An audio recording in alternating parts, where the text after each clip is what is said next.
Good morning, River of Life. As we are delving into the book of John, there's these incredible conversations that Jesus has with people.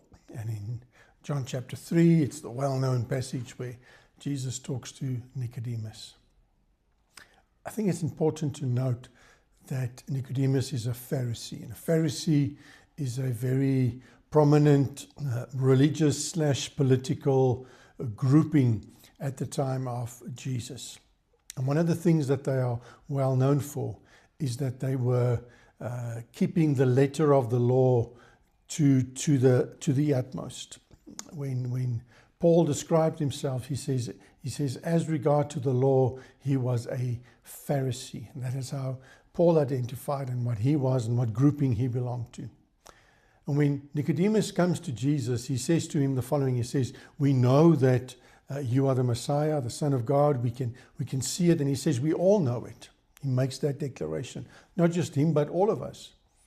But Nicodemus comes to Jesus because there's a conflict developing in his heart. He's seeing everything that Jesus is doing in terms of the miracles, but he's caught up in this religious system, a list of do's and don'ts and regulations. And he's struggling to reconcile these two.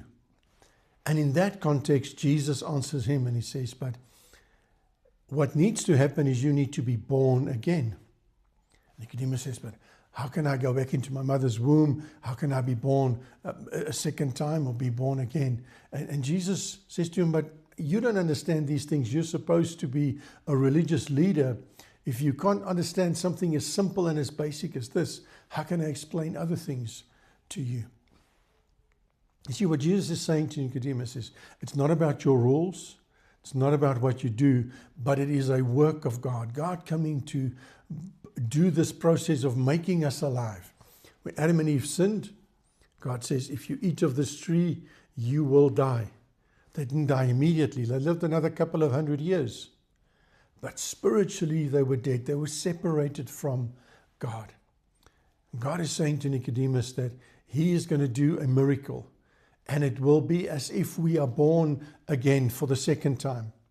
And we come alive, not just as a baby coming out of the mother's womb, but now maybe as adults, or you might be a young child. As you accept Jesus, he renews your life. He makes you new. You are born again. And the wonderful passage in 1 Corinthians that says that if we are in Christ, the old is gone, everything has become new takes place. And to further clarify this, Jesus says to Nicodemus, but it's like the wind. We cannot see where the wind comes from. We do not know where it goes from or goes to, but we can feel its effect on us and we can see its effect on those things around us. And similarly, he says, this is what will happen. A supernatural thing will take place. God will give birth to you again. He will make you alive, and your spirit will become alive, and you will be reconciled with God. And all of this, we know, is because of the work of Jesus Christ. It's a wonderful thought to know that God is doing this miracle. Is there some things we need to do? Yes. Do we need to be obedient? We've got to obviously apply the word of God. We've got to believe in Jesus and his work on the cross. There's some things that we need to do.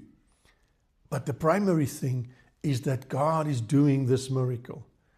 And in the process of doing this miracle, he will lead us through the things that we need to do.